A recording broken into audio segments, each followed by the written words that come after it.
SuperTalk Mississippi media production. Lonnie Sporting Goods has the best selection of firearms, hunting items, and all types of outdoor gear from the best brands. If you want reliability, durability, and performance, Lonnie Sporting Goods in Corinth is your destination. Check out our Facebook at lonnie's.sportinggoods. It's time for True American Heroes For the Record with Jack Rutland. Another exclusive on SuperTalk Mississippi 102.1 FM.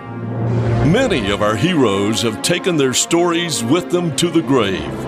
But this show is about the stories and personal experiences of these veterans.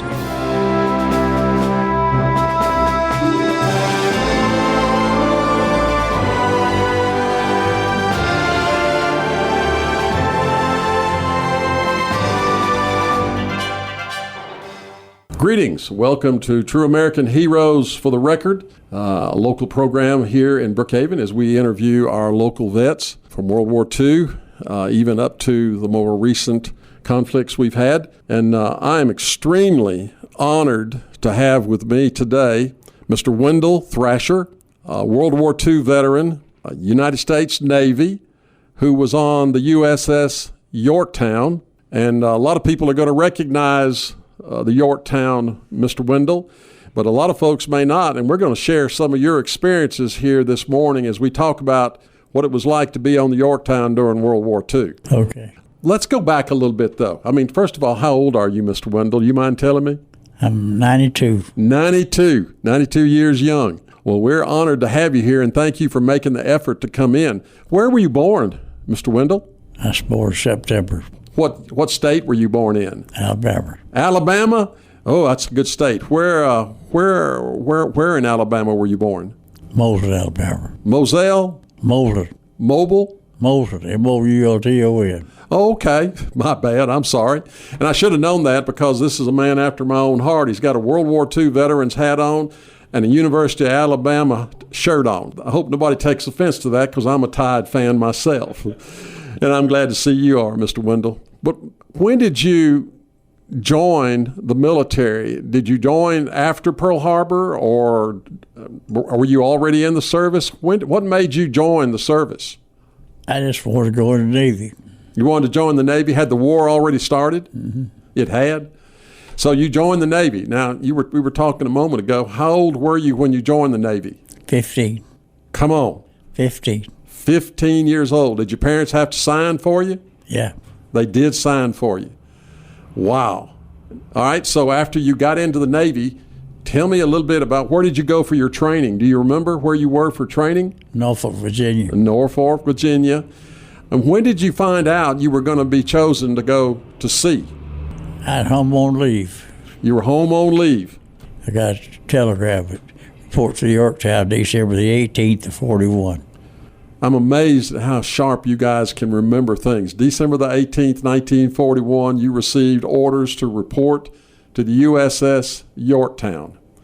Now, let's talk a little bit about the Yorktown. I've been trying to do a little research, and I was familiar with the Yorktown in some of my reading over the years gone by.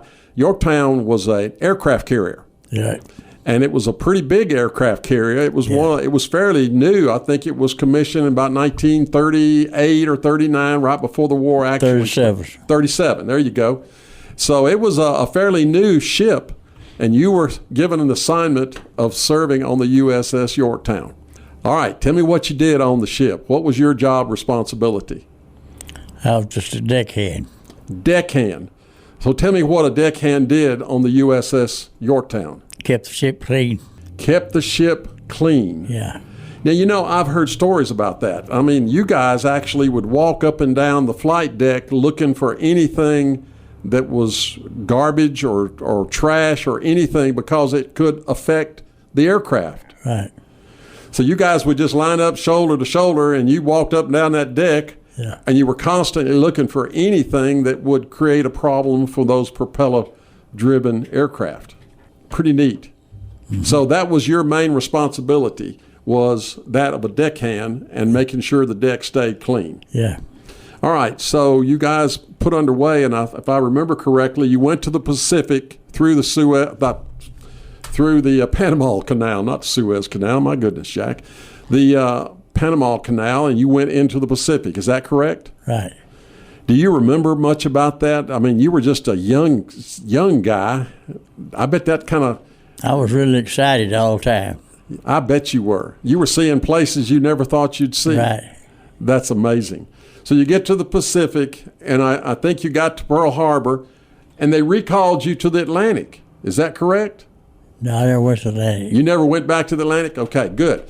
So I think we're just going to go straight on in. Y'all were doing a lot of drills, and you were doing things where other ships preparing. You would do mock battles and things like that, drills, general quarters, and all of those things. Yeah. But let me ask you this. When the general quarters was sounded, what was your responsibility, Mr. Wendell? What did you do? I was a 1.1. Now, what is that? Is that a gun? Yeah. So is that an anti-aircraft gun? Yeah. For shooting down airplanes? Yeah, I was no slow 1.1. Okay. It's too slow for combat. I got you. They took it off and put 40 millimeters on. Okay. So you were actually manning a gun, anti-aircraft gun, during general quarters. Right.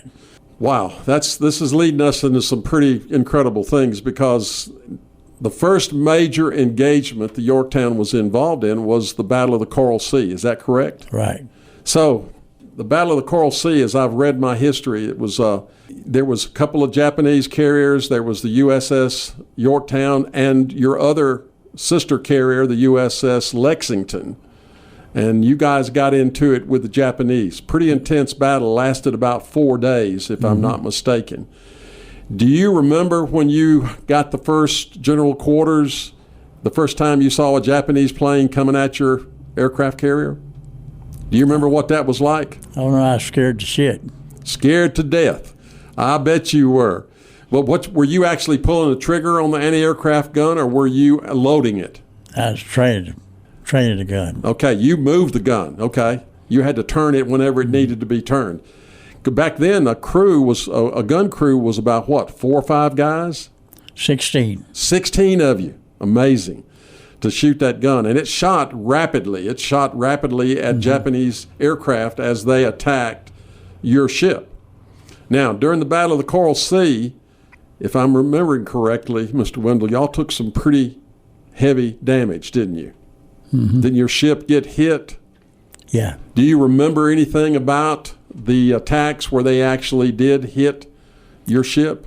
Well, I know I just sitting there and I heard this plane. I looked up. He's coming right out of the sun. You couldn't see him. You could just hear him. And then it exploded right behind me. He had a 500-pound personnel bomb. Dropped it, hit 10 foot behind me. Oh, my goodness. All the damage it done to me, it knocked me out. Concussion. I had my helmet buckled on my chin like I broke my neck. Goodness gracious. So after that, did they take you to sick bay, or did you stay right there with the gun crew? Stayed right there with the gun crew. Stayed right there. A lot of folks would have been headed to the hospital, but what you were doing was too important. You were trying to protect the Yorktown. So that was really intense. I mean, that first day, I think it lasted most of the day as Japanese aircraft were attacking the Yorktown. Yeah. And you got hit, I think, maybe more than once, didn't you? Y'all got hit. I think I remember reading that one of those bombs went into down into the ship itself. Yeah, we got 4 torpedo hits. And the torpedoes. I forgot about that. And those came from torpedo planes, not submarines. Japanese had, just like we did, torpedo plane that would drop a torpedo, and those were heavy explosives. Yeah. Now, what was it like when that rascal hit your ship? I bet you felt it, didn't you? Oh, man, it's a jar. And that wasn't a good sign, was it? No. Bless your heart. So how old were you at that point? Were you, 17? 17. 17 years old? Good gracious alive. All right, Mr. Wendell, you're 17 years old, and you're out in the middle of the Pacific Ocean, and there are planes dropping bombs on you and dropping torpedoes. Did you have time to get scared? Oh, yeah. I was scared, period. All the time. Bless your heart. So, but you had a job to do. You had to man that anti-aircraft gun. Yeah. Wow. See, when it first started, I was in the clipping room. We had two 1.1 to aft of the flight deck, aft the bridge. Mm-hmm. One was sitting flat on the deck. That was my gun, and the number 3 gun was up about 10 foot. And I was in that clipping room, and I was handing ammunition to both guns. I mean, you couldn't stop. You were just wide open, weren't you? And Wooster, my friend, was in the clipping room with me, and he said, "You know what?" He said, "You're doing a pretty good job here." He said, I'm gonna step outside." He said, "I can hear them planes, but I can't see them, so I don't know which way to run." I told him, I said, "Well, I think I'll just stay here because all I can do is hear them." I said, "I don't know which way to run either, so I'll just stay here and wait." Goodness gracious. And he got killed. Oh, no. Where he was handing ammunition down the turret. There's a 12-inch square hole there. He had the clips out. Everything was done by hand back then. It was no automatic things. It was just handing stuff to guys as they loaded those guns. Yeah, that bomb hit 8 feet from us. Well, it blowed him here up. Just disappeared. Oh, that's terrible. And if he'd stayed in there with you, he probably would have survived. His body was just leaned up against the bulkhead. Oh, goodness gracious. Well, you were seeing a lot of terrible things to be 17 years old. Yeah. And I know that battle lasted most of the day. And then the ships had to, the planes, had to leave because they had to refuel. Mm-hmm. They had to get more guns, more weapons, not guns, but more weapons and bombs and refuel and then come back. So there was kind of a lull there. Was there any fighting during the night after that first day? Huh? Was there fighting at night, or was it kind of a quiet period? Kind of quiet period at night. Yeah, and everybody was trying to fix the ship and get ready for the next day, weren't they? Yeah. All right, what do you remember anything about that second day of battle there in the Coral Sea? Well, let me ask you this. I didn't mean to interrupt you there. When was the Lexington sunk? Was it during that? Did you see her go down? The first round. The first day? Yeah. And the Lexington was hit, and so you saw the Lexington sink? Yeah. She didn't sink right then. She kept burning. We sent a destroyer, Hammond, in after dark and fired 2 torpedoes at her, sunk her. That's right, because she couldn't be saved. It was just lighting up the whole Pacific. And that also made it easy for the Japanese to see. Oh, my goodness, I hadn't thought about that. Wow. Lost a lot of men there. So the next day, you're the only carrier left, right? Mm-hmm. And you were taking all of the attacks from the Japanese. Yeah. Did it seem to be worse after that first day, or was it? I guess can it get any worse? It's just one attack right after another. Amazing. So the Battle of the Coral Sea, if I'm not mistaken, lasted about 4 days, 3 days? 4 days. 4 days. Okay. Well, Mr. Wendell, this is incredible stuff that you're telling us and sharing with us out of your life as a 17-year-old. That's pretty incredible in itself. And we're going to take a short break, and we'll be right back with Mr. Wendell Thrasher, World War II veteran, Navy veteran, in just a moment.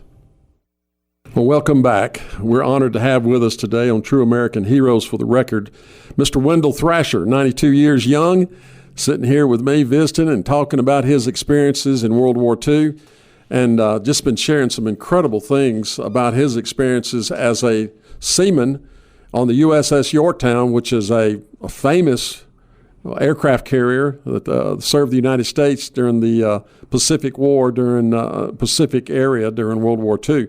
Mr. Wendell, we were talking about the Coral Sea, and I know the Midway gets a lot of publicity as being a turning point in the war, but you made a point in between sessions here that the Coral Sea was so significant because that was the first time in World War II that the Japanese Navy and the United States Navy went head-to-head. Mm-hmm. And that was the first time, and we did pretty good. We lost a carrier, but they lost 2. Yeah. So, but you were telling me about this radar and what you guys saw coming towards you during one of those days there in the Battle of the Coral Sea. Y'all had a fancy radar of some type. Yeah. Tell us a little bit about what they were seeing. Our radar was a lot better than theirs. Our radar just looked like a metal bread spring. Wow. Turned slow. Uh-huh. Pick it up there. And it would pick up the aircraft that Yeah. were coming towards you. And every aircraft showed up on just a black dot, Little dot. and it would tell how far there was away. We could pick them up 12 miles. We'd pick them up 12 miles, and our 5.838 would shoot 12 miles legally. I mean, accurate. As soon as we picked them up, with our 5-inch would start firing. Then when they got down to about 1,200 yards, the small arms was open up. Wow. You were telling me about one of those mornings when the Japanese planes were coming to attack. How many did you say they counted on the radar? 105. 105 enemy aircraft coming to attack Yeah. the Yorktown. Was the Lexington still afloat at that time? Yeah. So they were coming after you two guys. Mm-hmm. And you were telling me that most of the American aircraft were looking for the Japanese carriers. So how many aircraft did you have flying cover for you? 5. 5 against 105. Yeah. That didn't last long, did it? No. And then all of a sudden you guys were facing all of those Japanese aircraft. Yeah. I can't imagine. The noise must have been deafening. Oh, it was. It was loud, and I mean, you were looking for so many different aircraft, some torpedoes down low to the water, and some the dive bombers from directly above. Like you said, they would come out of the sun. Yeah. I mean, that had to be a terrifying thing. I mean, just you constantly were looking for the enemy, weren't you? Yeah. Wow. All right, Mr. Wendell, that's an incredible story there. Let's talk a little bit more. The Battle of the Coral Sea lasted about 4 days, if I'm not mistaken. And you guys took a pretty good beating, but you stayed afloat. And you were sent back to Pearl Harbor to be refitted. Is that correct? And I read an article about that. They were saying it was going to take 1 or 2 or 3 months to refit the Yorktown, and it took how long? 72 hours. How in the world did they get the ship ready to go back into battle in 3 days? It wasn't ready. We just had to go. It wasn't ready. You just had to go. Well, and that was the nature of the war because, I mean. Yeah, see, we had some near hits that meant to keel the ship. It wouldn't stir right. Oh, goodness. It didn't respond to the helm. It was just the keel was messed up. Yeah. And I understand that the ship had to go a lot slower than it normally would, Yeah. which made it easier for the enemy to attack the ship. Yeah. Mm-hmm. So you guys were immediately sent back out after 72 hours. That's incredible. And like you said, you weren't ready, but you went because they needed you.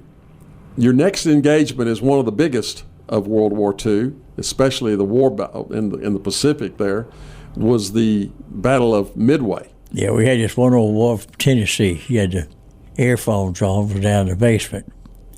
And first bomb hit us, where our ship kind of quit shaking. He said, "Man, it's sure be good to be back in Tennessee where I can smell a bugle fart." Did he survive down there in the below deck? I bet he was wishing he was back in Tennessee. Well, now, the Battle of Midway, you guys took a beating again. Yeah. I've read several accounts. Tell me a little bit about what it was like at Midway. Was it the same kind of thing? Was it dive bombers? Was it torpedoes? What hit the Yorktown whole then? thing. All of those? Even submarines. Wow. Because the Japanese were out in force now because they knew this was a critical battle because Coral Sea, you guys had gone toe-to-toe with them and held your own. Yeah. So they had, I think, 4 carriers, and y'all, we had 3. And so that was a pretty intense battle. And you were still manning a gun during the Battle of Midway. So do you remember anything happening during the battle at Midway? Do you remember any stories that you might want to share with us about your experience on the ship? No, I don't. Well, let me ask you this. I do know that it was hit so badly at Midway, you guys it began to list, and you had to abandon ship. Now, that's one of the things that a seaman doesn't want to do, is get in the water. And I read an article about the captain that hesitated and hesitated as long as he could, but the ship was starting to roll, and he was afraid it was going to capsize and catch all of you guys in the ship and lose everybody. So he finally had to say abandon ship. Now, do you remember when you heard abandon ship? Do you remember hearing it? Was it over the intercom? Is that how they did it? Intercom. Man, it was loud and clear. And I bet everybody started moving. Right. So it was listing pretty good, but the deck on an aircraft carrier is a pretty good ways off the water. Right. So when you were told to abandon ship, what did you do? Did you have a life jacket on? Do you remember? You did not have a life jacket? Oh, yeah, I had a Mae West. Okay, that's right. I forgot they called them a Mae West. And so you started looking for somewhere to get off. Yeah. But you were way up off the water. I just backed up and run, dove as far as I could. Over the edge. The ship was lit in it. I had to go that high side. You went over the high side. But I missed hitting the ship. I hit maybe 3 or 4 feet from the ship when I hit the water. Yeah, because it was rolling, and you had to jump way out to get away from the ship. Called Tex, in boot camp with me in Norfolk, couldn't swim. So the time I got my head up out of the water, I looked there and goes old Tex swimming overheaded. I said, Tex, you walked on the bottom. I had to give him a life jacket. You asked him if he was walking on the bottom because Tex couldn't swim. Oh, that's a great story. You gave him your life jacket. Yeah. Your Mae West. Now, that was a pretty brave thing to do, Mr. Wendell. Well, I'd never swim as far as I could swim. I'm a good swimmer. You never had been really challenged, but you were about to be challenged. I was born just a little ways from the Tennessee River. So you knew how to swim. I swim that river 2 or 3 times a day. Oh, my goodness. So there's 1 mile across that river. I can swim every. Well, you learned early how to swim, didn't you? So you gave your buddy Tex your Mae West. And that salt water, you can swim a lot easier. You can't fresh water. That's right. All right, so you're in the water with a lot of guys because the ship would hold about 2,000, a little over 2,000 men. Yeah. And there's a lot of people in the water. So how were you rescued? A Hammond. Destroyer. Another ship. A USS Hammond? DD-44. A destroyer. I bet you were glad to see them. Oh, yeah. Now, a destroyer is not a big ship. Did they pick up all your guys, or were there other ships? There's other ships there. And all this time, though, Mr. Wendell, you were still under attack, weren't you? Yeah, there's the Sims and the Hammond, and I forget the other name of that ship. Well, I remember the Stewart, them 2 ships. I was aboard both of them. The Hammond picked me up first and transferred me to the Sims because they had more men than we did. So it set fire us over Sims. So they're rescuing you guys off of the Yorktown, and the Japanese are still attacking the ships. Oh, yeah. And strafing and shooting at you. And that had to be a pretty intense moment in your life, Mr. Wendell. I bet that's the kind of memories you don't ever forget. Anything else you remember? Any of your friends? Anything you remember about that? I know when I left the ship, I had that flight shrapnel vest on, which was aluminum, weighed 24 pounds, and an Army 45. And I fired all my ammunition up. I just floated right out there and the Hammond picked me up. What were you shooting at with your 45? Jet planes. When the plane flew by, you were shooting at them with your pistol. Yeah. That's a good American. You're going to fight to the end. Oh, that is a neat story. So the Hammond picked you up. I think you guys got transferred to another ship and finally made your way back to Pearl Harbor. It got transferred to a subtender. A subtender, and made your way back to Pearl Harbor. Yeah. And then were you reassigned to another ship at that point? Yeah. What ship were you on after the Yorktown? West Virginia. West Virginia. Now what kind of ship was that? It's a battleship. Oh, that's what I thought. The West Virginia was a battleship. And it was sunk. It was the one that was sunk at Pearl Harbor, and they raised it. I know they had it was out of commission because it was sunk. They had a lieutenant commander was the skipper of West Virginia did. Mm-hmm. He come over to Yorktown, told Captain Buckmaster Dixie Keefe he wanted to give 250 of us a 6 months rest. Said, we'll go out and we'll live on Ford Island, that's Navy Island there, and the Navy Air Base. And he said, when the yard work will get the ship ready to come back to the States, we'll move aboard to West Virginia there, bring them back to the States, and everybody get a 30-day leave. That sounded pretty good, but what he didn't finish telling them, we was a yard workman. You had to work on the ship. You were doing all the work. So how long did you serve on the West Virginia? Were you on there the rest of the war? Yeah. Did you see any more conflict while you were on the West Virginia? Were y'all in any more major battles? Battle of Sarajevo in the Philippines. In the Philippines. Sarajevo. That was the last battleship-to-battleship fight that'll ever be. That's right. And the first 3 salvos we fired, we struck a pocket battleship. Goodness gracious. Pretty incredible. Now, what were you doing what was your job on the West Virginia? I was loading a 5.8 .38. 5-inch. That's a pretty good sized gun. Yeah, it weighed about 55 pounds, the shell did. I bet that thing made some noise when it went off. Oh, yeah. Oh, yeah. Did y'all have anything covering your ears? Yeah. But it still rumbled. Yeah. And y'all sank a pocket battleship, a Japanese pocket battleship. Yeah. And that was the last major battle the West Virginia was in. Yeah, we sunk 3 of them that morning. 3. Our radio was better than theirs. Mm-hmm. And we picked him up coming out of Sarajevo. There's little scrub oaks out there, the little islands floating around. We just backed off there where the water was deep enough where we could back out. Mm-hmm. Just backed out and dropped anchor, waited on them.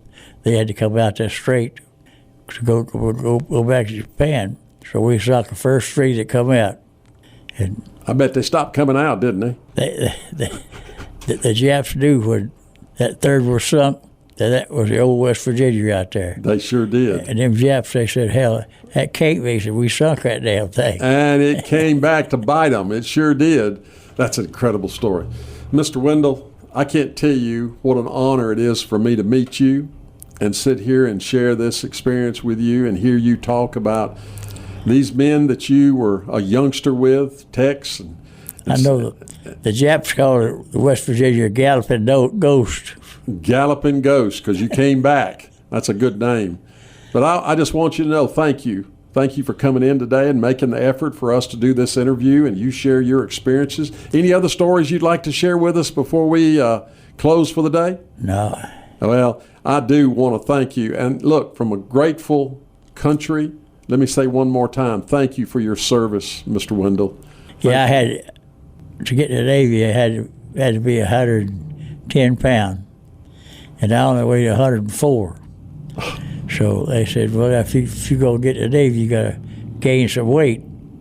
He said, do you like bananas? I said, yeah. So he took me down to the banana store there, set me down right at a pile of bananas, said, eat all of you want. I could eat with 4 pounds. And did they let you in the Navy then? Yeah. They did let you in. That tells me a lot about the kind of men we had back then who were so desperate to serve their country that they were willing to do whatever to gain weight. Thank you again, Mr. Wendell Thrasher, for being a servant to your country, wearing the uniform. And I happened to see a picture of a young man a while ago, and I said, who is this? And it was Mr. Wendell Thrasher when he was about 17 or 18 years old. 17. So wearing that Navy uniform. Handsome young man. Again, thank you, Mr. Wendell. Thank you for coming in and having given us the time to do this wonderful interview. God bless you, and thank you for your service to the United States. Yeah, I weighed 120 pounds then. Then, 120 pounds. You got up to 120 after you got the uniform. Thank you, sir. Have a good day. I will. A SuperTalk Mississippi media production.